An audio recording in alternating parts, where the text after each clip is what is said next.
Welcome back.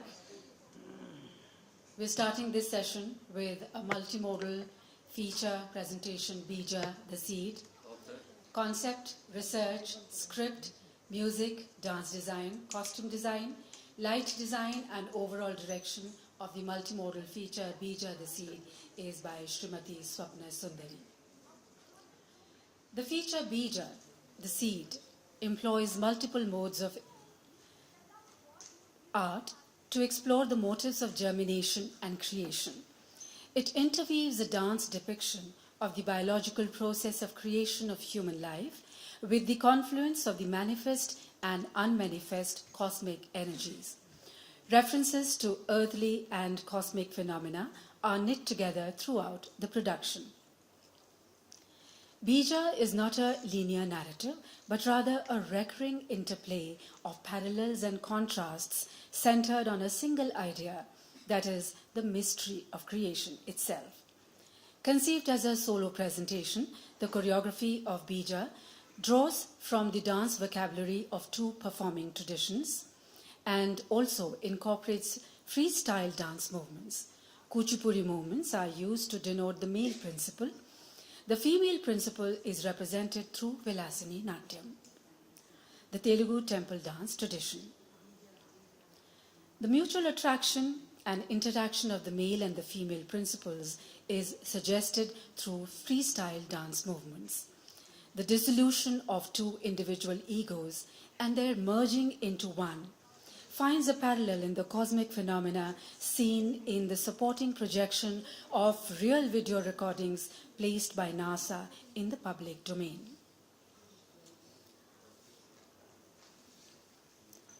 The depiction of fertilization of the ovum, formation of the zygote, development of the embryo and growth of the fetus until full-term pregnancy is a key part of Beeja. This part is inspired by a remarkable sequence called Pindotpatti, contained in Gulla Kalapam, a traditional dance play of Vilasini Natyam. The dancer's costume is inspired by the dress worn by Kuchipudi dancers to depict Ardhanarishwar. At one level, the dancer's dress in Beeja represents the two genders, while at the same time it suggests the male and female aspects which are latent in the nature of every human being. Images of abstract paintings by great masters as well as contemporary artists are projected to suggest the synthesis of cosmic energies, the amalgamation of 5 elements of nature, and some other ideas. Another noteworthy feature is that a few near obsolete hand gestures drawn from the Bharata Kalpalata Manjari and a few of the traditional Rati Hastas from the repertoire of Vilasini Natyam have been incorporated to depict union of the male and the female, the numerical indication of the gestation period, etc.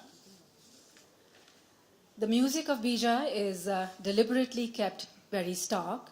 It alternates with original recordings of the sounds of the sun, moon and earth captured by NASA during space missions and later made available to all through the public domain. Senior Kuchipudi artist, teacher and choreographer Srimati Shivani Arora, who is a disciple of Swapnasundari ji, has executed the choreography. Kumari Malvika Arora, the young solo dancer of Beeja-the Seed, has studied Kuchipudi from Swapna ji, from whom she has also been learning Vilasini Natyam.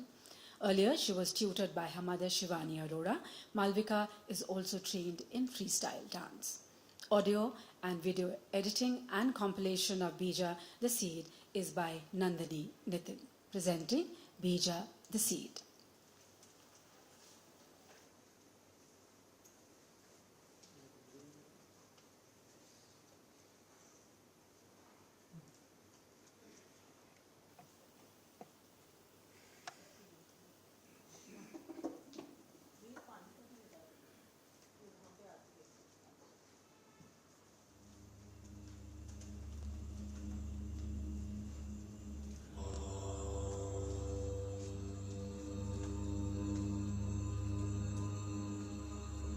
There was neither non-existence nor existence then. neither the realm of space nor the sky which is beyond. What stirred? Where? In whose protection?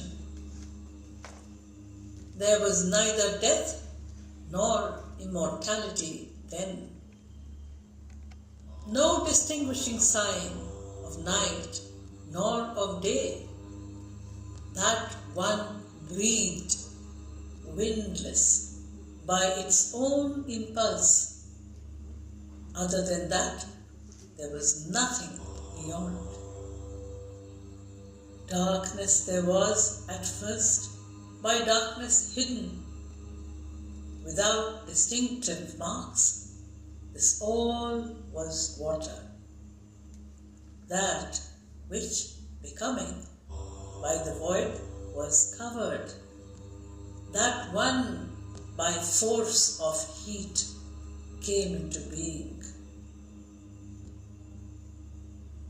Sarvatmako Vasudevah Purushastu Puratanaha Iyamamba Jagadhatri Purushoham Sadashivaha. Panchabhutartha triptyartham madana kriyate yati. When two bodies unite and meet the needs of the five elements which dwell within them. Shukla shonita sambhute dehonnamaya uchyate. It is said that the Annamaya Kosha of a new body is created by the union of white and red energies. The brilliant white masculine energy and warm red feminine energy are enshrined in corporeal bodies composed of five elements. When these energies unite,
knows? Who will here proclaim it? Whence was it produced? Whence is this creation?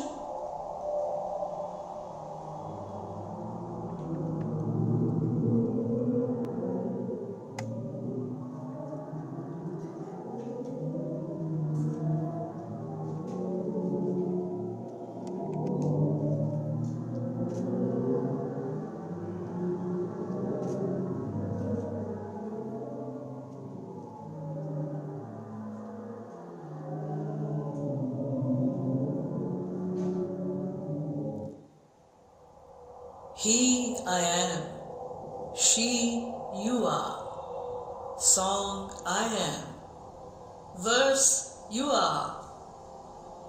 Heaven is me, earth is you. The two of us will together here dwell and become parents. In this fivefold body, what is earth? What is water? What is fire? What is air? And what is ether? It is said that what is hard is earth, what is fluid is water, what is warm is fire, what moves is air, and what is space is ether.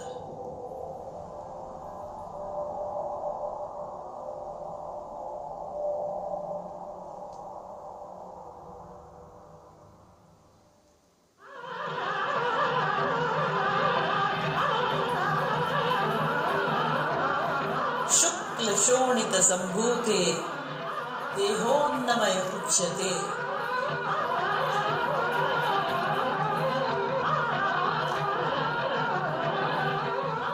शुक्ल शोणित संभूते देहोन्नमय उच्यते।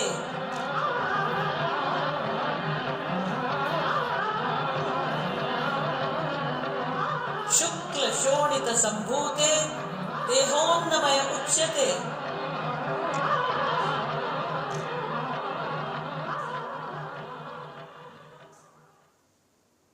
After 7 days, the embryo becomes a bubble. Saptaratroshitam budbudam bhavati.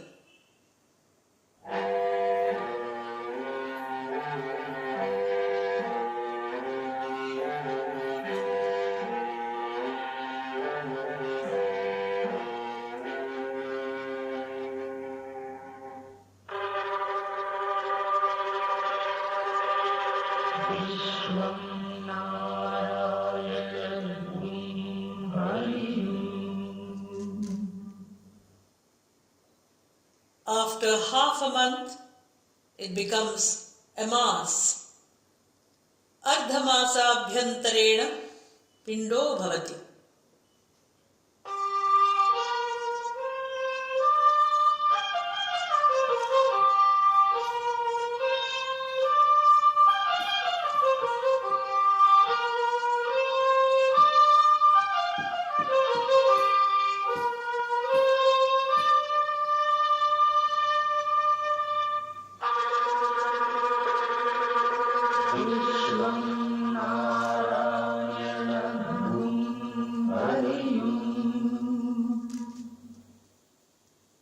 After a month, the embryo becomes hard. Masabhyantarena katino bhavati.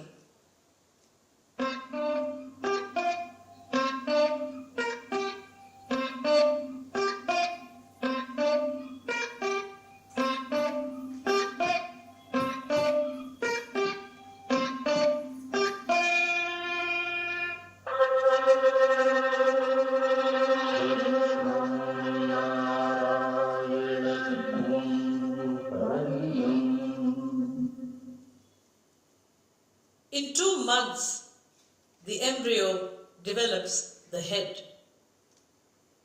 Masa dvayena shirah sampadyate.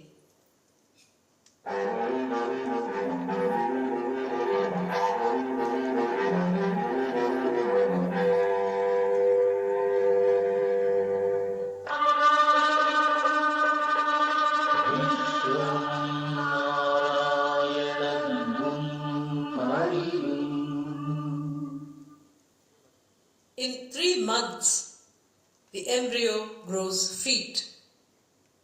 Masatrayena pada pravesho bhavati.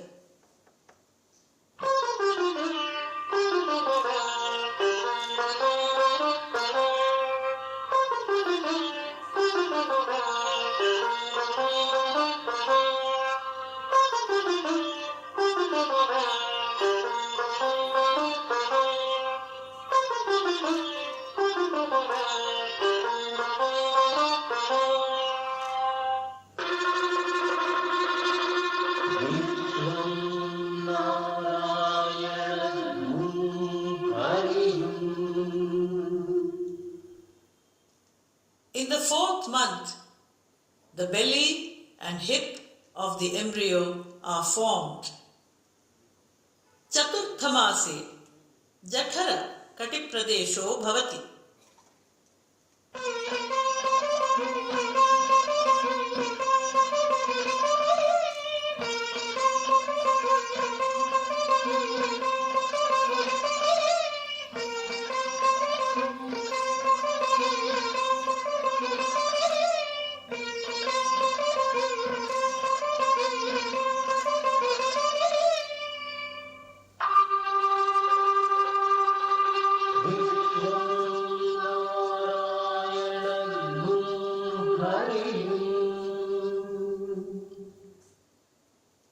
In the 5th month, the backbone is formed.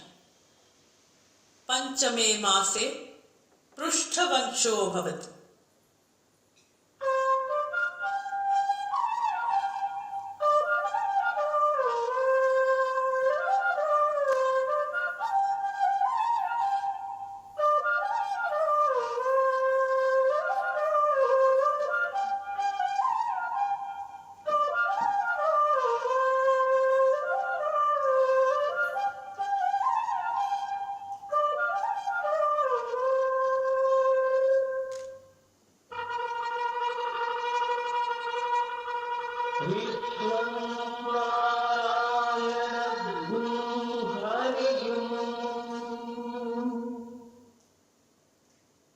In the 6th month, the face, nose, eyes and ears are formed. Shashthe mase Mukha Nasika Kshishrotani Bhavanti.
In the 7th month, it attains the jiva or conscious self.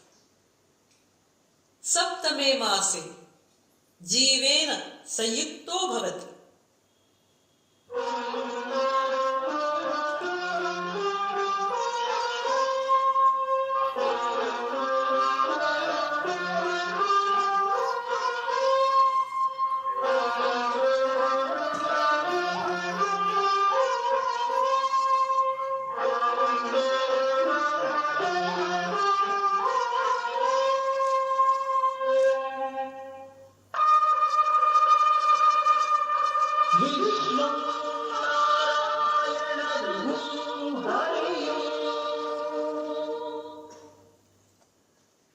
In the 8th month, it becomes complete in every sense.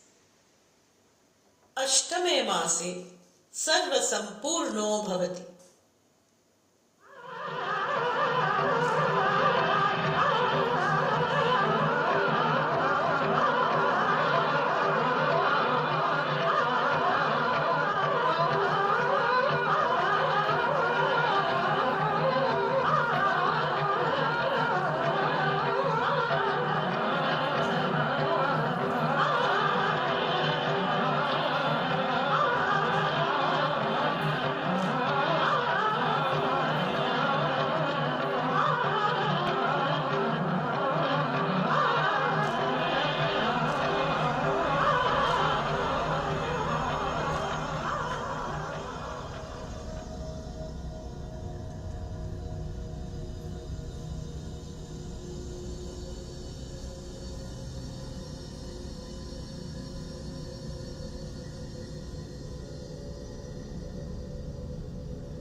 that which becoming by the void was covered, gods came afterwards with the creation of this universe. Who then knows whence it has arisen? Whether God's will created it or whether he was mute. Perhaps it formed itself, or perhaps it did not. The supreme Brahman of the world, all-pervasive and all-knowing, he indeed knows. If not, no one knows.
That was a multimodal presentation, Beeja-the Seed. And now we present the last speaker of our 3-day seminar, Shri Vivi Ramaniji. He presents his paper. A brief introduction of Shri Ramani before I invite him on stage. He's a multi-dimensional artist, designer, and critic with almost 5 decades of experience in the field of fine arts. Ramaniji has been prolific in every area of creativity, including the paintings, murals, collages, textiles and costume designing, set designing, and teaching art. He is a sought-after teacher of art, having taught at premier institutions of India, NID Ahmedabad, NIFT, just to name a few. For his work, Navarasan, he received the Tamil Nadu State Level Award. May I please invite Shri Vivi Ramaniji for presenting his paper.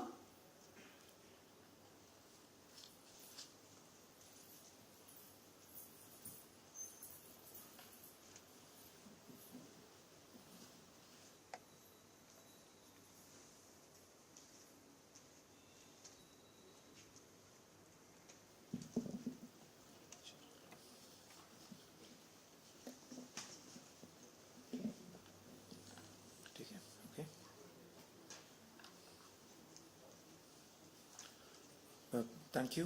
little more right. थोड़ा सा.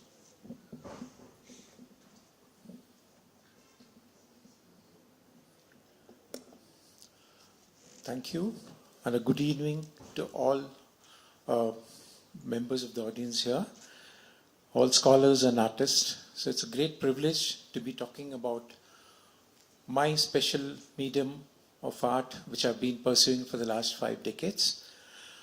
The title of my paper is called Colors, Cohesion, and Collage Connectives Between Indigenous Artistic Expression and Postmodern Collage. I'll go a little into the background of my entry into this medium. As a student of art, about exactly 50 years back, I studied at the College of Arts, Chennai, and as in the course of normal art schools, we were all taught all the basics according to the Western mode of teaching, that is drawing, painting, watercolors, oils, and so on. Then one afternoon, I realized I didn't carry any of my painting materials with me. I was really sitting idle because I didn't know what to do, because we have class every afternoon on doing something creative with color. So I was just idling away my time when my professor walked in and he said, "Why are you sitting here like this?" I said, "Sorry, sir, I forgot to bring my materials and I'm stuck." He said, "Don't worry. Just go around the campus, pick up some magazines and newspapers that you can find, and then bring them to me." And then when I collected a few samples and went to him, he made me sit down, asked me to tear a few pages, and then start sticking them onto another piece of paper. And that was something which was a new medium to me. I didn't know we could do that. And it was so fascinating to do that, creating something with bits of paper. And I think that was the time this medium had me hooked. And as far as the theme of this conference goes, I think the Beeja of my lifetime pursuance, I think, started with that day's experience, and collage became my calling. Now, what exactly is collage? Collage has been defined also as a piece of picture, an artwork, which is made by sticking pieces of fabric, paper, and other materials onto another surface. So the artwork that comes out of this gluing onto another surface is what is being termed as collage. Collage was a term which was derived from a French bird called coller. Coller in French means to glue. So that was the origin of this word called collage. Now, as collage, I will go a little bit to the background of it a little later, but there are a lot of divisions of collage that came in later. There are different dimensions to that. So the first one would be something called papier-collé, again a French term, which means using paper to stick. So using bits of paper. And I think my main modum of expression is this papier-collé, which I've been pursuing. So you stick colored papers from magazines and newspapers and other things onto a surface to create an artwork. So that is papier-collé. And the second one, also the thing which developed as the medium progressed, something called decollage, which also developed a little later. Now, what is decollage? Decollage is something where, ready-made artworks or pieces of posters and graffiti and wall posters which have been stuck on, so they started tearing that to reveal images underneath that. So you will find when you tear a poster, like we see that happening on the city walls very often. You find that somebody stuck a poster, you tear that poster, and you see underlying images of birds and symbols and images. So that gives a different perspective. So that came under a category called decollage. And then the next one is called decoupage. Decoupage is a medium where you use these pictures to stick them onto three-dimensional objects and furniture and things like that. There are, in fact, while looking through, I found that there were references of decoupage coming in some Indo-Arabic tribes where they cut felt and use them to ornament even tombs and all that. So decoupage has been something very popular for many years, where furniture, objects of house, wooden boxes, everything has been adorned by sticking pieces of paper onto the surface of that. And then there is something called photo montage. Photo montage came in a big way with the Dada movement and all that in the art movement period. Photo montage is something where you cut photographs and create your artwork. Now the difference between the collage that I was talking about earlier and photo montage is, in collage we randomly assemble pictures to create our artwork. We kind of use it the way we want it to convey our ideas. But here in photo montage, the artist would take very relevant pictures that will communicate his ideas, distort them by cutting them into pieces, and then assembling. So the two corresponding pictures, or the couple of pictures that come together in that artistic expression, would communicate a very, very different idea from what that original photograph meant. So that is photo montage. And then a development that happened finally also was called assemblage. Because this medium of collage, which is being done on a two-dimensional surface, slowly permeated and went on to a three-dimensional surface too. So that is called assemblage, where you either stick things onto a three-dimensional surface or create sculptural pieces by integrating objects that you find. An artist would probably go around scavenging and looking for things that he finds fascinating, and then he puts it together to create an artwork. So that is something called assemblage. Now, this whole medium of collage came about with an experiment by two very, very celebrated artists, Georges Braque and Pablo Picasso, the two celebrated artists. Now, Georges Braque, his work called Fruit, Dish and Glass. Okay. So that is the first collage, I think, that came in. This collage, the work that both Picasso and Braque developed, was almost 110 years old. 1912 is when Georges Braque and Picasso started working on this new medium. Now this work, Fruit, Dish and Glass, he added on wood-grained wallpaper into his painting. That is Braque who did that. Okay. So when Braque did that, it gave him a different perspective from the normal paintings that he did.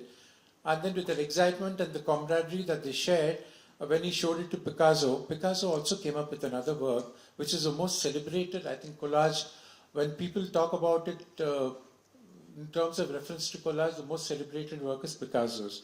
It's called Still Life with Chair Caning. Still Life with Chair Caning, where he took a printed chair caning oilcloth, stuck on to a surface on a canvas, we painted a still life, and then he framed the whole work with a rope. So this is one of the earliest work that happened. Can we have the slides? This is the first work we talked about, fruit dish and glass. Okay, what you see in brown is this paper that he added on to the drawing that he had done. Yeah, the next one. Yeah, this is the most famous one of Picasso's. You see that picture of a cane chair that is stuck onto the surface, painted, and then the whole thing is framed with a rope. So this to experiment was very exciting for them. So it came up with a new kind of an art aesthetic, which went on to be celebrated and continued as a medium called the collage. While this medium was developed nearly 100 years back, and it continued to inspire a couple of artists across. Sadly, in our own country, in India, the medium has not really got the kind of popularity or the recognition that it richly deserves. Even today, art schools don't directly teach you something called collage. As a part of your learning, if you chance to read about it and come across that, you develop your interest in that. But otherwise, it's not been incorporated as a medium of expression.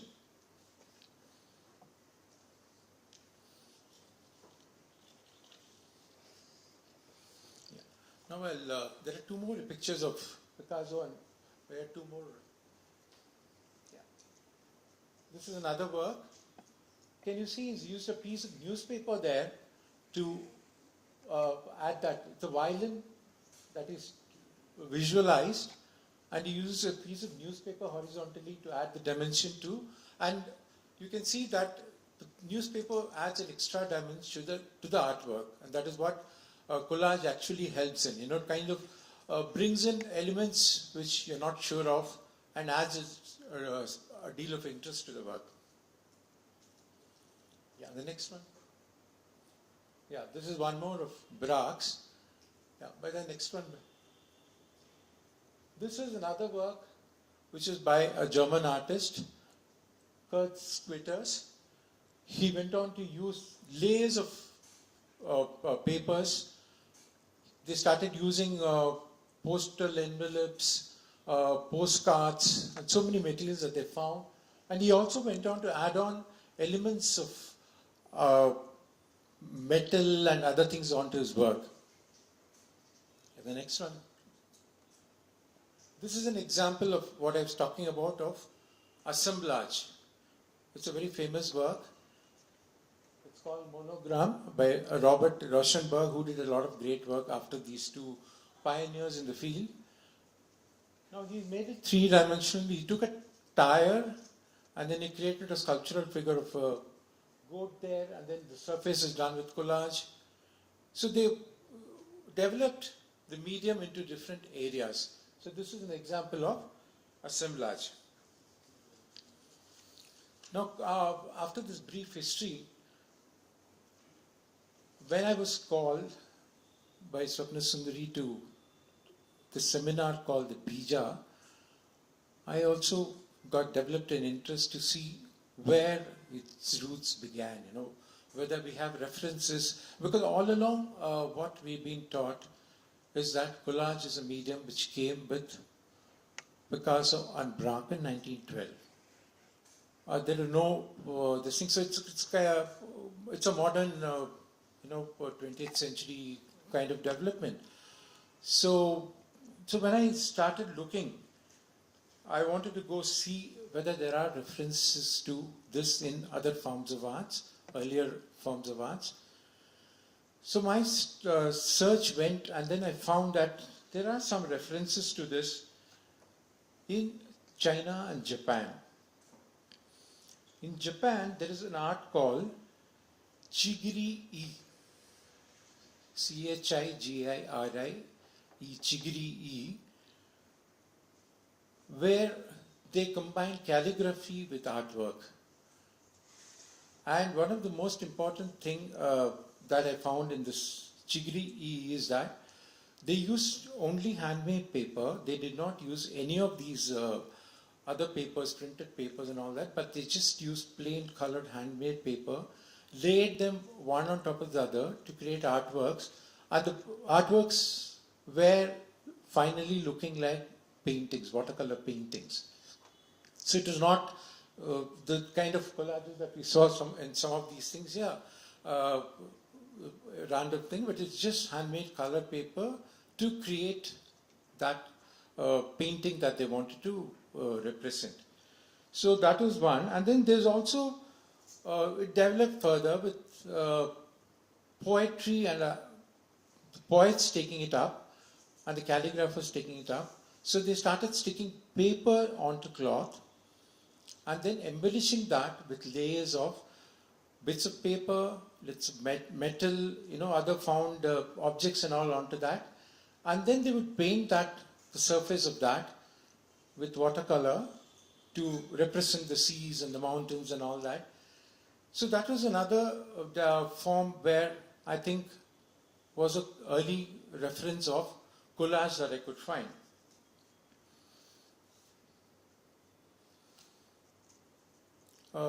Then when I came back, I said, do we have something like that in our own culture?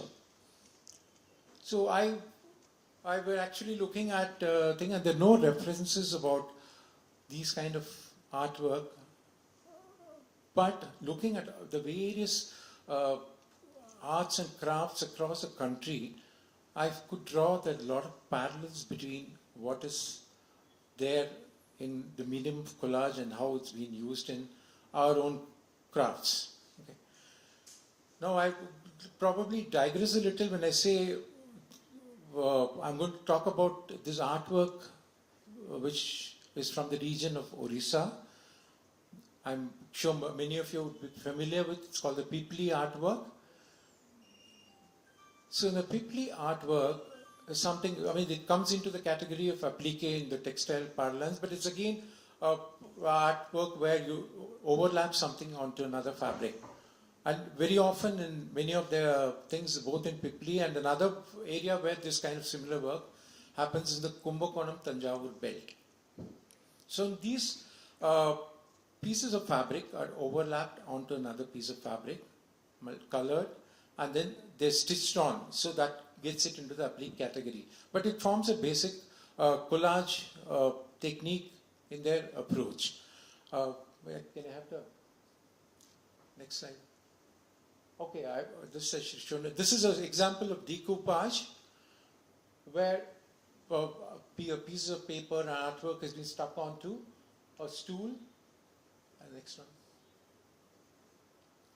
This is a beautiful picture of a room divider. It's very popular in Japan, so they've used it, and they've used it so beautifully. Then it developed, of course, in a big way in the Victorian period also across Europe. But also the problem that came with these things in decoupage and thing is that it got slotted into the area of craft which women do, kind of thing. So it kind of was boxed into a category where they said, okay, it's something beautiful to do, So it was not looked at as an art piece. It was something which is pretty and very beautiful and is left to the women to do all that. Yeah, the next one. This is, I should have shown these pictures along with the other one. This is the example of the photo montage I was talking to you about. Okay. A complete picture of a house has been integrated with the roots of a banyan tree. Now the whole, the concept, the perception changes, from what it could be of when you have the two pictures separately. So there are a lot of works that have been done like this, where artists have expressed their thoughts, their ideas. It could be cultural, it could be political. All the thoughts were expressed through this medium of photo montage, which is very popular. Yeah. The next one.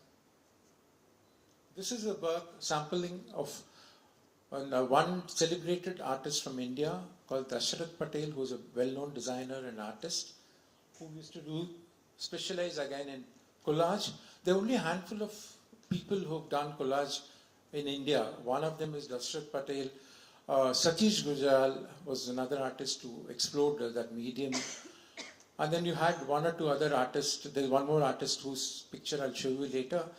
Then there are one or two artists now working on this medium. Besides that, for the large population of artists that we have in our country, collage is not still a medium which is gained that kind of popularity. This is a sample. I couldn't get a authentic early version of the Chigri that I talked about, but it was something like this. You know, you get it. It looked like a painting. They've used the recent Chigri thing. It's getting closer to collage, and they're using images from magazines and all that. Next. Yeah, this is the one I was talking about. The Pipli artwork. Okay. You see the way they've cut simple forms. And the colorful play of the forms there. The next one, right? Yeah. I would like you to pay attention to this particular one, you know, the forms and the trees in the corner and the figures in the center and the colors, because I'm going to draw a parallel to something else a little later. Where, next one? This is one more artwork from those regions. Yeah, next one. This is a Tombai from the Tanjavur belt, which is very different from the work you see in Pipli. Yeah, go to the next. Now this is what I wanted to draw your attention to. Can you see there are a lot of parallels to the way the form, the colors, everything has been used in this particular work. The way the cutouts, everything. This is from the famous artist Matisse cutouts that we are talking about. Now, on one hand, Matisse is a very celebrated artist. On the other hand, all these other artworks of the people like Pipli and all that get relegated to the area of folk arts, you know. And now since we are addressing these issues of divisions and all that, it is also pertinent, I think, to look into why these are being done, you know, kind of thing. Because the imagery, the thing goes across all these various art forms. So why do we slot them into different categories?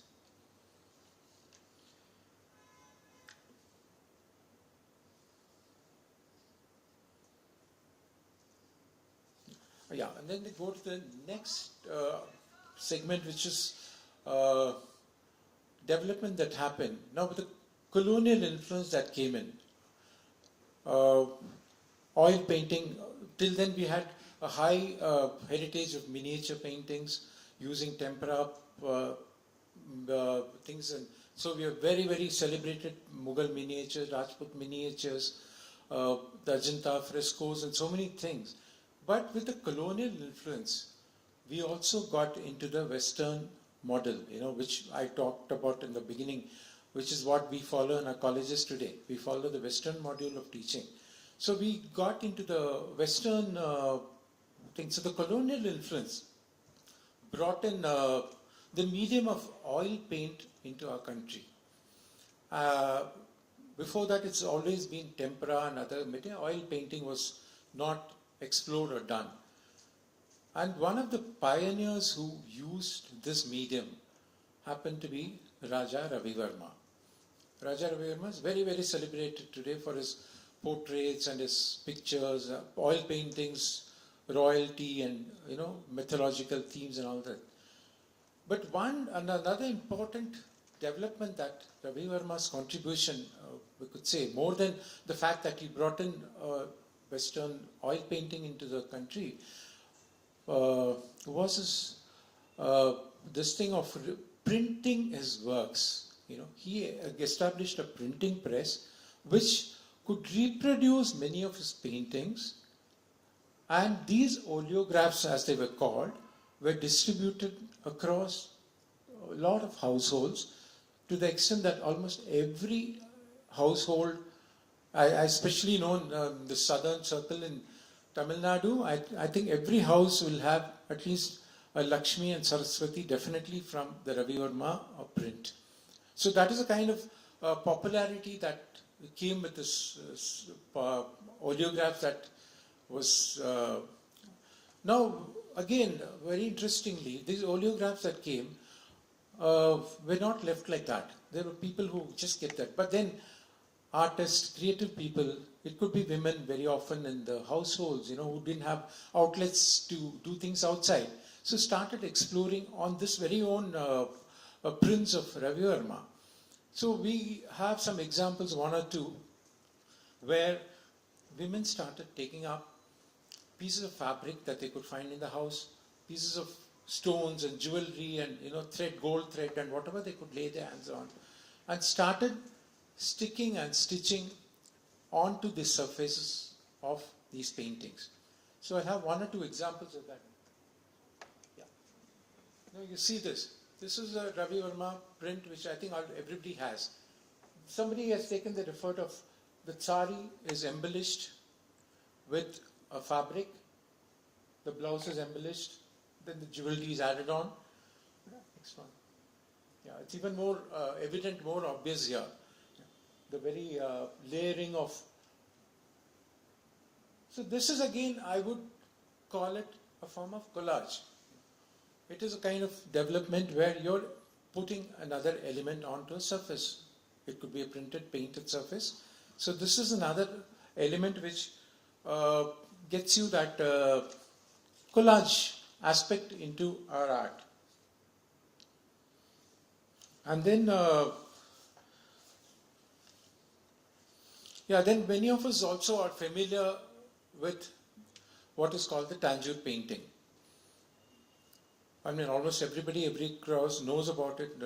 Again, that uses a similar kind of layering of material onto a surface. So we have chalk plaster which is used to draw the images, and then you stick stones onto that, and then you paint. So that is one more thing where I would say elements of collage come in. And then religion is also played, I think, a very, very important role in many of our. We have references of rituals where they use layering of materials onto some surface. It could be leaves, it could be some surface on which they layer things. But it's because of part of a ritual, they just get used and they get discarded, so you don't document them or you don't make them into artistic. Now, there's one thing which is quite popular today, which again uses the element of collage, is what is called Navadanyam, use of Navadanyam. I mean, I think most of us would have seen it in many of the emporiums and shops. Can we have it? Yeah. Okay. This Navadanyam Pilyar. So this Ganesha made out of different kind of grains. So there are a lot of examples of these kind of materials being used to create artworks. Then there is also another medium which we see being used for art, which is the shells that you find in the coastal regions of India. Now there are historical references of shell being used as ornamentation thing in furniture and all that during the Portuguese period in Goa. But shell has also been used to create artworks, and you find a lot of samples of these shell artwork in the coastal regions. You go to Goa, you go to Kerala, some parts of, I think, Bengal is much less, but all these places also have these elements, shells and things like that being used to create artworks. And then also there are elements of collage in some of the ritual practices and regional things in villages. If you go to Bihar, you find that for any auspicious occasion, could be the birth of a child, it could be a marriage, they paint the walls, and then they paint the walls and then do paintings on that. I mean, not just painting in the sense, not just coloring the walls, but they do paintings on the walls. And these paintings are quite often layered with bits of rope, bits of straw, mirror, jewels and things like that as an ornamentation technique. And you have the famous Lipan work from Gujarat where you have rope being fixed onto something with mirrors. So like this, the traditional religious practices also gave a lot of input into this thing. So looking at all these things, I don't know if our modern terminology and modern way we bracket, how many of them will come into the area of collage. It's something which I think we, as we are doing this seminar and we're talking about breaking of barriers and boundaries, I think it's something we can look into. By the next slide. Yeah, this is the work of an artist called Farhan Mujib, who's no more, passed away recently, who meticulously takes these small images and creates artworks. Now, before I go to the final section where I'm going to be talking about a little bit about my own work, there's some questions and things that I would like to raise here. When I looked at all these images that we showed, why is it that they are not brought into the medium of art? Why do we slot? Why do they call them arts and crafts? Is it because of some hierarchy? But very often my own analysis, I said why this is happening. Now, both in terms of Mati's work and many of the other things, all the works which come into the art category is very often because of one singular artist's individual perception and exploration. It's an individual journey and thing. Whereas in some of these other things, it becomes a kind of mass-produced, gets into a mass-produced category. And it also is because, it is done in a group. It's a village development. So each one takes in from the other and all that. So you find that the replication of the same images across many of the artists. So we tend to dismiss them as craft because of that. But I think it's really time now that we looked into it and we looked at it with an open mind, because some of the most creative ideas I have found in my long journey with watching everything is that some of these so-called tribal folk artists come up with such creative ideas, which is quite interesting, because there are many artists who belong to the modern this thing who continue to be content and be happy with what they're doing. They don't challenge themselves. They keep repeating. Whereas here, it's a constant evolution that happens. And the way they adapt to environment and different situations, I think they need to also get that kind of recognition, which is very important. Yeah. Now I'll show you 2-3 of my collages before I wind up the session. Now this is one of my early works where it's also been a process of exploration for me, like I said, because there's no guidance. In case of painting and this thing, there are people to tell you how to do the paint, how to apply oils, how to do watercolors, how you get the transparency and things. There's no guidance for all that.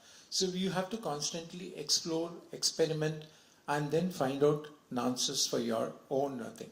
Which means you have to go into your own Beeja. I mean, because the topic is that you go into yourself to see what is your Beeja that is going to find expression in these artworks.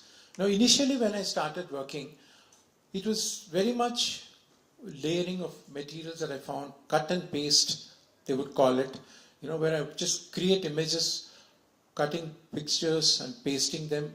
Now, this was a little later development where that had also become a little refined. A picture of a Brahmin, but it's still a portrait. It's a portrait that I've done where I've used the elements of collage. Now, this is one thing which I think is something I'd like to emphasize upon here, uh, is the importance of every artist to have a very open mind and look at everything around him, And that is what we saw in all the, whether all the other earlier demonstrations, lectures in the last 3 days. The tribal folk art people assimilate everything and they react to the environment, they respond to that, and the movements are dictated by what they see around them. So, similarly, for me, looking back into my own roots, I realized a lot of expression comes from my upbringing and my background. So a lot of I grew up with an atmosphere of parents who were interested in music and dance, so I was exposed to music and dance from a very young age. And then because we traveled, and my father was on a government job, we traveled around. I had the fortune of looking at many of these festivals. To me, every time Delhi brings back to me the memory of the Ram Leela. For me, that's the most significant, besides, of course, the wonderful Islamic monuments that we see here. But that Ram Leela somehow stayed on in my mind. Similarly, Durga Puja, all these, and then the Kathakali folk arts and, Teyyam and Kudiyatam, that the masked splendor.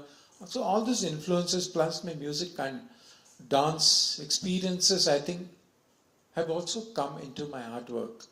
Now, this is a work which I'm sure you'll all be able to make out. It is Krishna, yeah? You can make out it's a Krishna. I call it the flautist. Now, so I'll also probably, because it's a new medium, I'll also explain the whole process of how it went about doing this. You see those two eyes there. Those are the two images that came to me first. The two pictures of leaves with dewdrops was the image that came to me first, and that formed the eye. And then slowly I developed the portrait around that. So you see the portions around the ear reflect the same dewdrop of the eyes. And then all this, there was a kind of musical quality to this painting which also happened because all along through the process of this work, I was listening to a lot of flute by Chaurasya, N. Ramani, and a whole lot of people playing the flute. So all that resonated in me, and I think that is the reason why this work shaped up to be a kind of expressionist thing about Krishna, the way it is a musical Krishna. It's not the pretty Krishna with that beautiful eyes and the peacock feather and all that stuff. Even peacock feather, I've used an element which is not exactly a peacock feather. Yeah, next one. Yeah, this is a much later work, which again talks about the Beeja, again I could say, evolution of life, the whole process of going from beginning to end. It starts with this image of the child here, the child open hands, the child being born, moves on to the right side where you have this image of a man running, depicts the rat race that we all go through as we go through our life. Then you go on to the top, which is a weathered old man looking through the window of life to see what life has taught him. And that is a time also when you also take into all your prayers, your rosaries, and all that thing at that end of your life. And then you come to a body which is dying, and then it's a mummified body. And what is interesting and significant in this would be the two open hands of both the child and the mummy. It signifies that we come with nothing and we go back with nothing. So this is a kind of work which talked about the evolution of life. Yeah, the next one. Yeah, this will be the final slide before I wind up the presentation. This is the one which is greatly influenced by the art of dance. Okay, Navarasan, I'm sure most of you, the dancers here, will be able to identify some of the rasas. But what is challenging here is also the fact that I have to get the expressions using the colors and images. So the emotion has to communicate to the onlooker. It's not a direct communication. The onlooker. So one interesting thing about collage, which I'd like to add on, is that the onlooker, it becomes an equal participant in collage. At least in paintings, the things are defined, and you say, okay, this is what it is, and you kind of detach yourself at some point of time. But here, there's a constant interaction between the viewer and the artwork. So it's going constantly challenge. The moment you start seeing this, you'll wonder which is what rasa and all that stuff. And for me, the excitement of working in collage is also because I can use the most interesting, outrageous elements to communicate whatever I want. If you've seen this, some of them, I've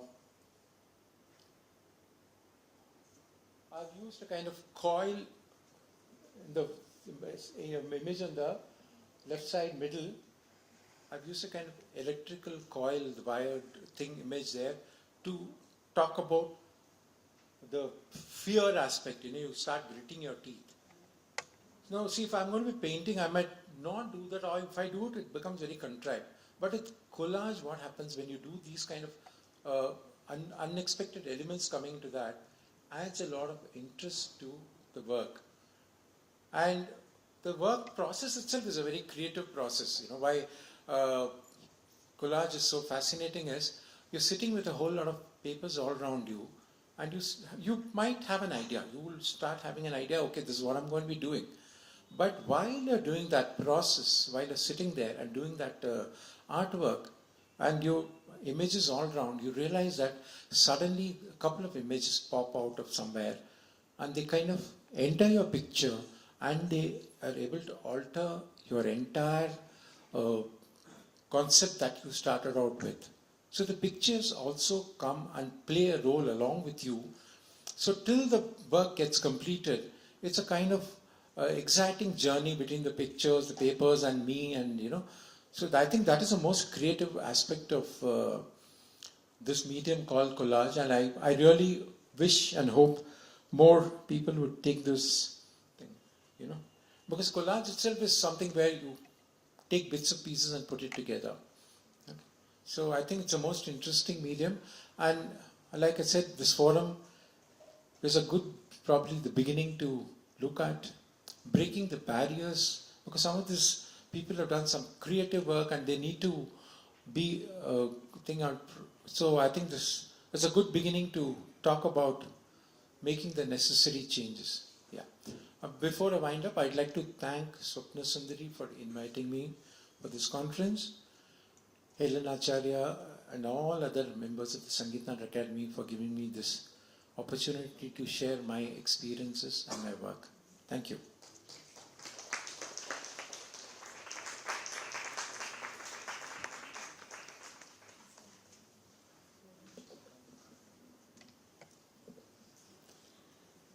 We'd like to thank Sri Ramani for this wonderful talk, and we'd like to felicitate him.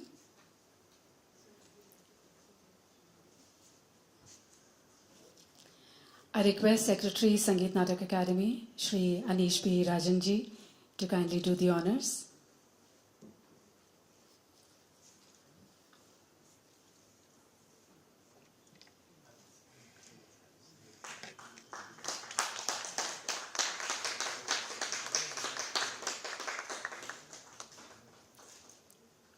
And now I would request our Secretary to kindly make his observations, share his thoughts with us.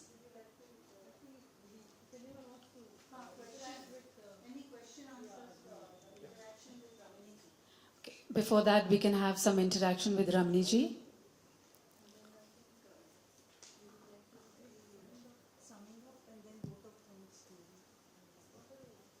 Any questions?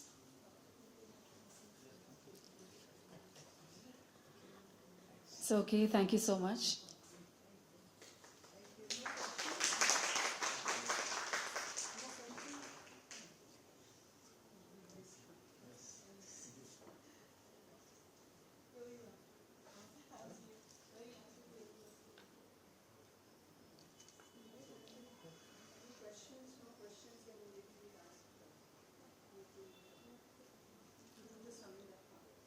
I request Swapna ji, who very beautifully conceived and curated this seminar, to sum up the event.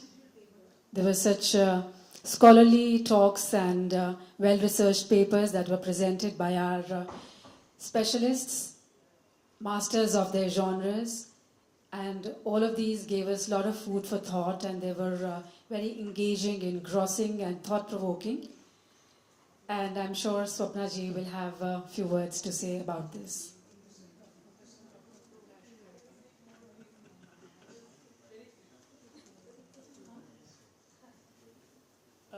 I will not have the last word. I leave that to our respected Secretary, Sangeet Natak Akademi, to have the last word. That would really break my tradition because I usually end up having the last word. But this time the privilege is yours because he's going to propose the vote of thanks. I really, I must say that like the audience, one is the staggering amount of information in flow during these last 3 days. It's been very, very impressive. But above all, there's one takeaway from the seminar, which I have curated, which is that I think every topic that we picked up from the point of view of their exponents, scholars, and field experts, going to the root of things and beyond the root. I mean, what is behind the root is the Beeja, of course. Everyone got to that part, and somewhere I felt guilty of rushing them through when they had just reached the point when they had identified the bija of their particular subjects. So one takeaway for me is that such seminars, especially with such a variety of subjects, topics, and so many well-informed scholars who have worked with passion and depth in their individual fields, really ought to be a much longer affair, with fewer sessions per day perhaps, so that we do allow the scholar, the exponent, to go further as far as they would like to. But then again, we all have our constraints, and I want to thank the Sangeet Natak Akademi for having provided this opportunity to put together an event like this. For me, I've done many seminars before, but this is the first time I put together something with such diversity. So much of diversity that, one did feel that a longer seminar was in order perhaps. Maybe we would, I'm hopeful we can do it. And as they always say, every seminar leads to another seminar. There is no seminar from which anybody goes away with any takeaways or conclusions except the profound influence, that the impact that the presentations have made on them. And they resurface and they come back and they resonate and they echo and they go round and round in one's mind until a new bija is formed as an amalgamation of whatever inputs you have received in the previous seminar. So I'm sure all of us here are going away with that churning, the manthan that has begun here. I want to thank all the scholars, all the exponents, all the young. We had one very good thing was that the young participants have risen, to the level of scholarship that the older scholars could offer us, and that is a matter of pride, and also gives a lot of hope that there are people in the younger generation who are very deeply into the subjects they are pursuing, and I really do bless them that they could go forward and they could start organizing seminars like this in their own generation as well, so that there is much more manthan. And at the end of the day, there is no hala hala, but only amrit, which comes out. And like amrita, there is no death, there is no ending to the thought process. And as our young Vedic Pandit has said, and as Medha Suktam says, that this Medha is something that is never ending. In the human mind is the eternal well of amrita, of knowledge. And that is what has been reiterated through the presentations here. I want to thank everyone behind the scenes, those who've helped us, of course, Sangeet Natak Akademi and the Ministry of Culture, and all of you for having been with us and given us enthusiastic support. Thank you very much. We want to see you again, possibly at another forum, possibly at this forum, and we do wish all of you safe travels. I just want to add that it was not possible for us to include the Tony Polo paper from Arunachal Pradesh because for the reason that the scholar was very unwell and has undergone some surgery which prevented him from traveling. But he has sent us the paper rather late. It's a very long, very elaborate and a very beautiful, profoundly complex paper which deserves a whole day in itself. So hopefully someday it will come back to the forum of the Sangeet Natak Academy. With the exception of that one paper, I think I'm happy that we have met our targets. We have been able to see almost every participant here for all the 3 days, which just shows that they have been so absorbed and glued to the presentations because the presentations were so powerful. Thank you all very much. And Anish ji, vote of thanks.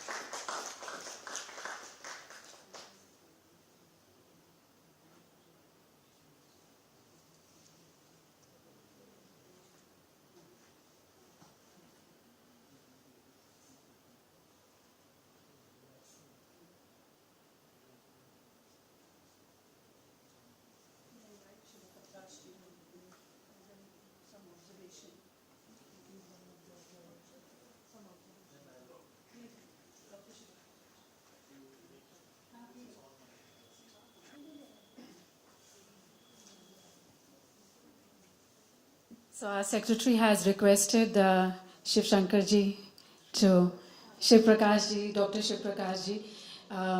He's a very educated observer, well learned in every field. We request you to make your observations now. Thank you.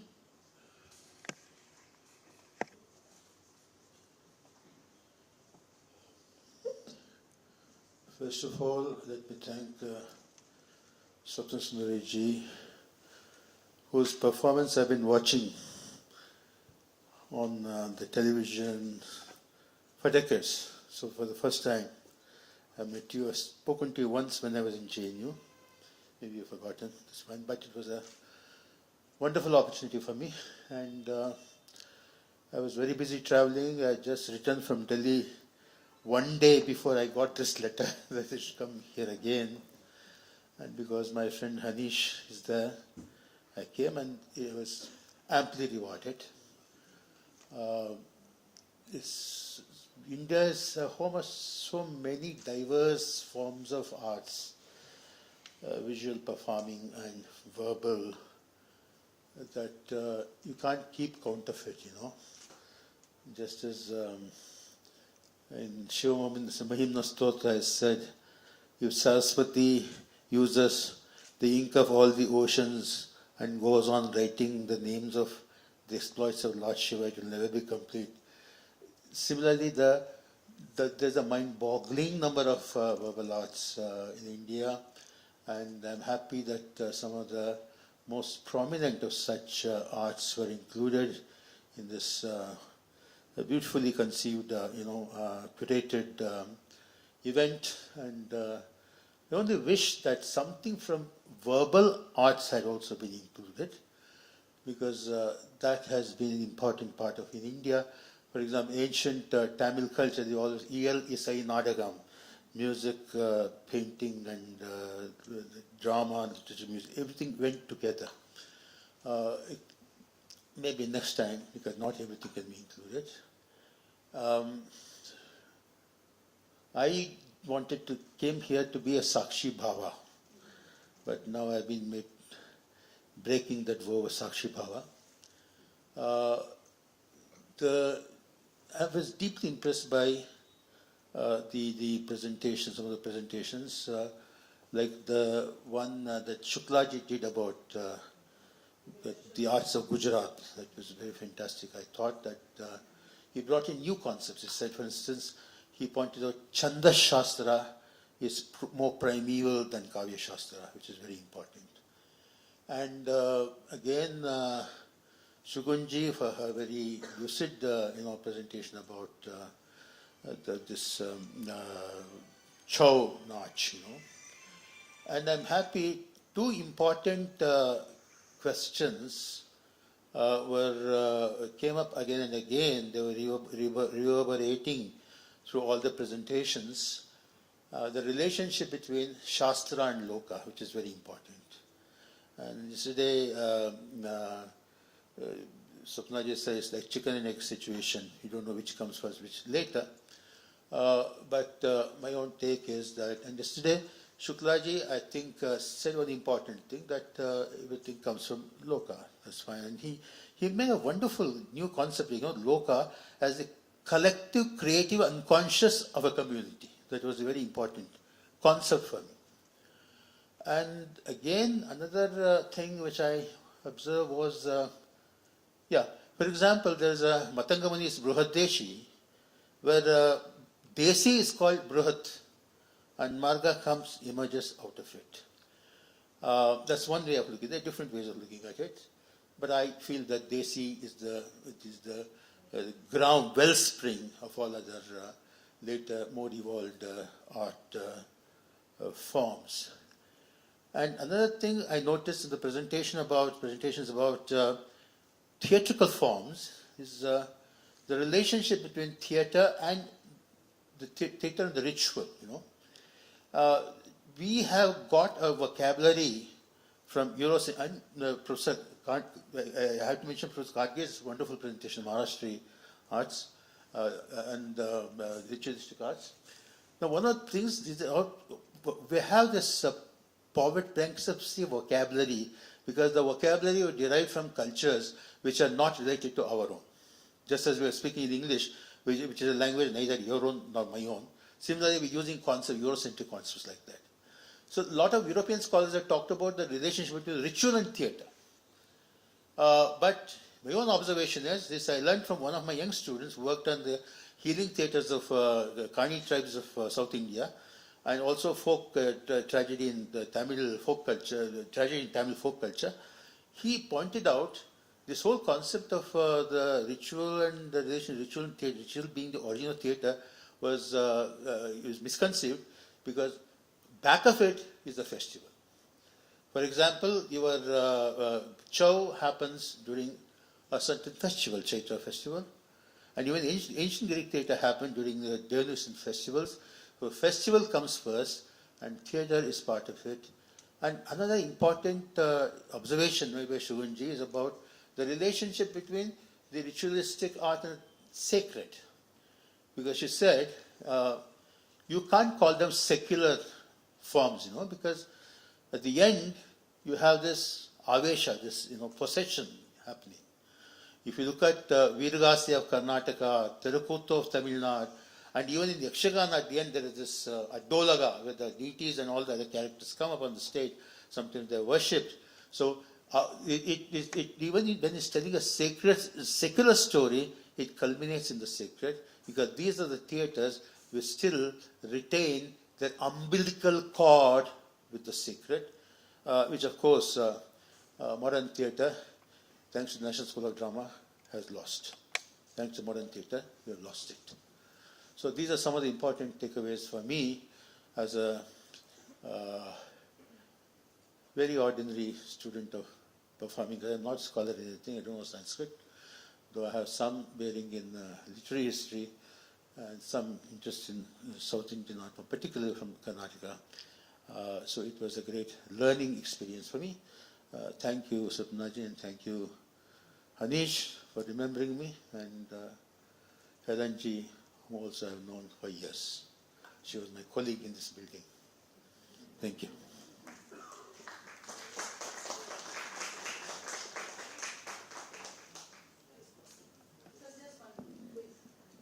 Thank you, Dr. Prakash. We'd like to felicitate him. He's been there in all our sessions.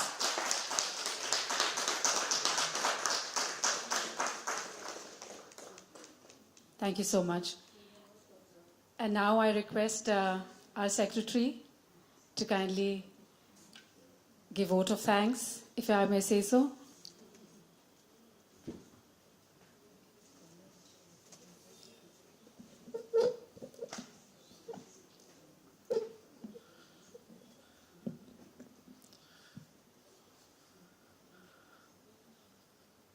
Respected Swapnasundari ma'am, Shri Prakash ji, Pradya Prahlad ji, Dr. Prakash Khande ji, and other scholars,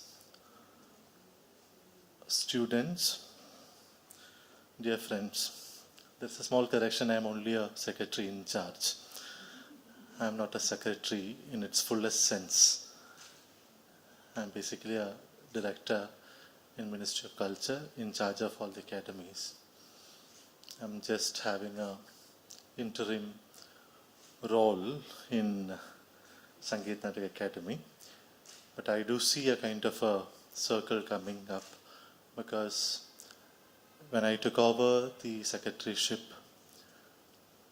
the first program which I wanted, in fact, sort of curated, was something called Jyotir Gamaya, a program of unsung performers and unsung or rare instruments. I still remember Dr. Prakash Khanteji's presentation. We had a 5-day long performances, 75 performances, and 350 performers from across the country had participated in this particular auditorium. I'm culminating in Kamani on the last day, whereby I do remember Dr.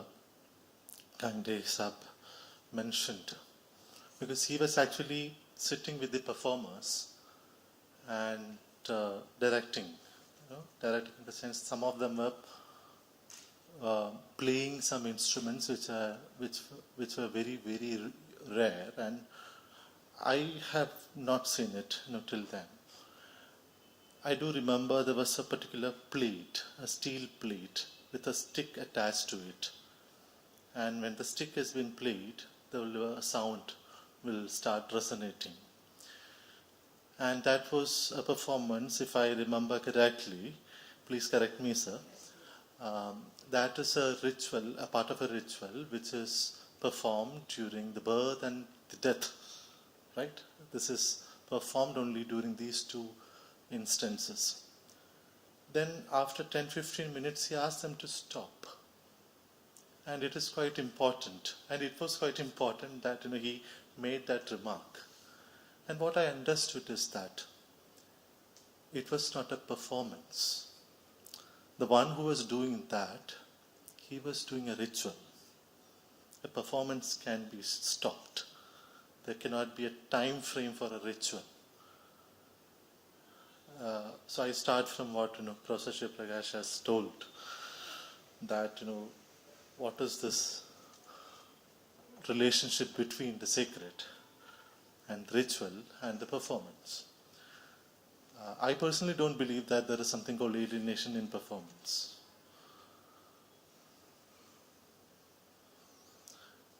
I don't think that even in Natya Shastra, today morning, Swapnaka had made a very important. First of all, I'm very sorry I couldn't be present last 2 days, but my mind was here. I was watching almost 70% of the presentations whenever I had internet range at about 18,000 feet above the sea level in Ladakh. So on my way to one of the valleys, I stopped and watched the inauguration. So today also, when I was before taking the flight, I remember what you said. Natya Shastra is not a jail. So even in Natya Shastra it doesn't say so. Performance is not completely alienated from the stage, but it may not be the same thing in the ritual, if it is a pure ritual. So if it is a possession, it is not a performance. But you see, if you look at some of the art forms, I've invited a couple of the shrine, those who are playing in these shrines, like the Kalamiluttam partner in what we call in Malayalam or in Kerala, where this has been offered as an offering to the snake goddess. And they have this ritual associated with, and those who are playing with the veena, particular pullu and kudam and all, then there will be other performers sitting on this particular, there is a ritualistic painting, a kind of a collage. and they start possessing with the music. But it can be possession only. It cannot be a performance. You cannot ask them to come on the stage and perform like in a Kalamirtham, but no, that cannot be that easy. So my point is that even in dance or in drama, I don't believe that a performer is completely alienated from the stage, but may not be in the rituals. Ritual may be the only non-alienated one, if it is not a festival. So these are the interesting things which struck me after listening a couple of the presentations. And also, though my duty is to propose vote of thanks, having seen such wonderful presentations and also the wonderful summing ups by Swapna ma'am, I tend to speak a little also as an apology. In my earlier duty as a Joint Commissioner of Customs, the Kochi Binale organizers requested my help because there was an imported artwork, something like Chikari of Japan. And instead of papers, it was calligraphy with waste materials. So when they come for the installation, when they are imported for the installation for the Binale, they have been imported as this waste paper and calligraphic materials. Then they will be installed like this. It will go back. So when they are imported, there is an import value and a tax tariff. In the borders or in the airport or in the seaports, the customs people don't know whether it is an installation, chicory, or they say what is the value of it. You have to export the exact thing what you have imported. Otherwise, you have to pay duty, and duty is almost 300%. And so I had to associate with Binale team. Then I had to call too many people. That's what I said. I see a circle coming back, and this was Ramaniji's was the last presentation. Otherwise, also the entire 3-day seminar was a collage. So my point is that another point that when we had the initial discussion over the seminar, one of the pertinent questions that government now has started asking us as bureaucrats, and also in charge of all academies, not only of Sangeet Natak Akademi, that what do you want to do with the academies? What should the academies do? Not only Sangeet Natak Akademi or other academies. My first and foremost question is not to do anything very revolutionary. Let's go back to the fundamentals on which the academies have been established. And that is academy. So when a big corporate team came for some review and they asked, what are you looking for? I said, academies are for the academics. We have to go back to the roots of academic in nature. Otherwise, all other events are just events. Academies are not for just presenting the events or performers or artists. It is also for a higher end pedagogic value. If you don't produce that, we will be pushed back to oblivion as a kind of event managing kind of institute. I think maybe after a long gap, government also wants it. Government also seriously wishes to invest. Invest in whatever manner by which it will regain its importance. Our academies will become global in nature and global in standard, whatever it may be, and maybe breaking the barriers of Margi and Deshi, and will become much more universal value. Somebody like Raymond Williams would say we are striving for the absolute human value, in terms of culture. That is one of the ideals.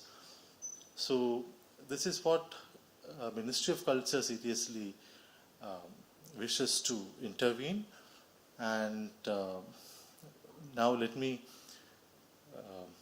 come back to my duty on behalf of Sangeet Natak Academy and its chairman Dr. Sandhya Purecha, and also Secretary Govind Mohan, Ministry of Culture, and Joint Secretary in charge of Academy Sumananduri ma'am. I thank all of you,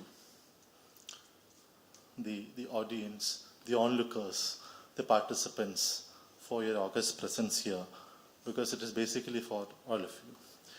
And I also thank Sri Kalling Borang, though he couldn't come, but I'm told it's a big article, and for that particular effort also I thank him. Dr. Ram Shankar Uran, Shaun Buthani, Viral Shuklaji, Kalavantalam Krishnendu, Dr. Anjana Puri, Prakash Kagdeji, Nongtam Prenjanti, Vivi Ramaniji, Dr. D. Satyanarayana, Sri Shivankar Pathak, and the supporting participants, Sri Shubham Acharya, Malavika Arora, Lakshmidhar Gunia, then Oinam Ongmi Dhoni Devi, Sri Sachin Mahato. I thank all of them on behalf of the Academy and the Resikas assembled here. Curating a seminar is not a small thing. It's not a small effort.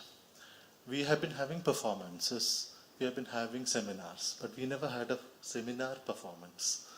It's also have become a performance, coupled with performances and paper presentations. Maybe very unique. That's a unique Beeja, I must say. And for that, I must thank Swapnasundari ma'am for the wonderful conceptualization of this seminar. And this is only for the second time I'm meeting her. But I think whatever you have put together actually gives impetus for a bigger seminar to come. More than that, it lays the foundation for a brighter future of our academies, not only of Sangeet Natak Academy, all academies. Because I know I'm only an in-charge secretary. My concern is for the entire academies, not mine, the ministries. So I thank ma'am on behalf of the chairman, Sangeet Natak Academy, and also Ministry of Culture for this wonderful choreography and your conceptualization of this seminar. I would request you, Prakash sir, to do that, please.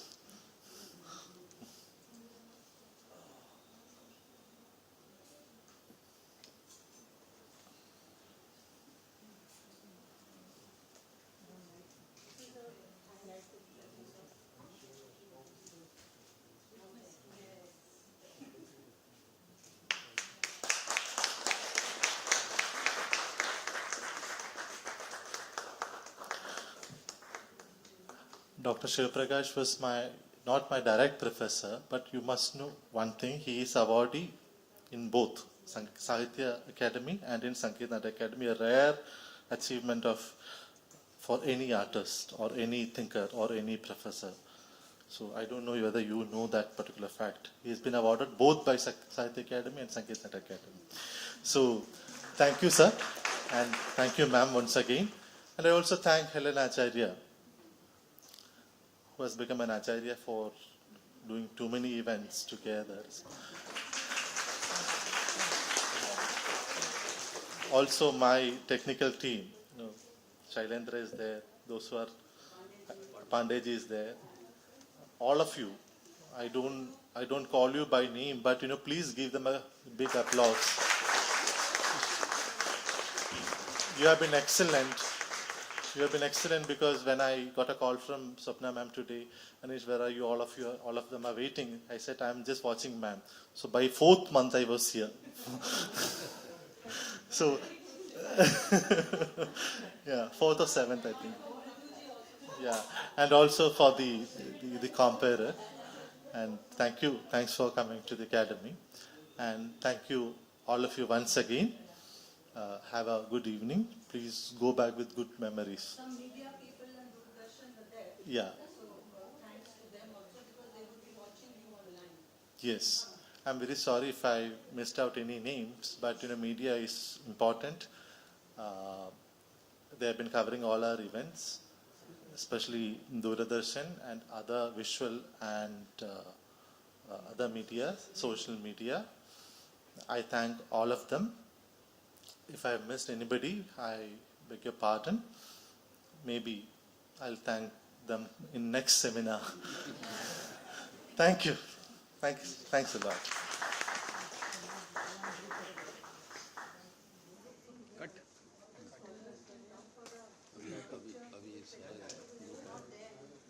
Backup नहीं backup नहीं है मेरे को।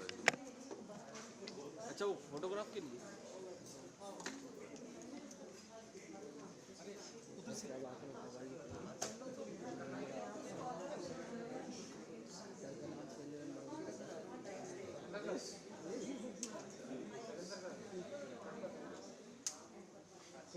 नहीं मना किया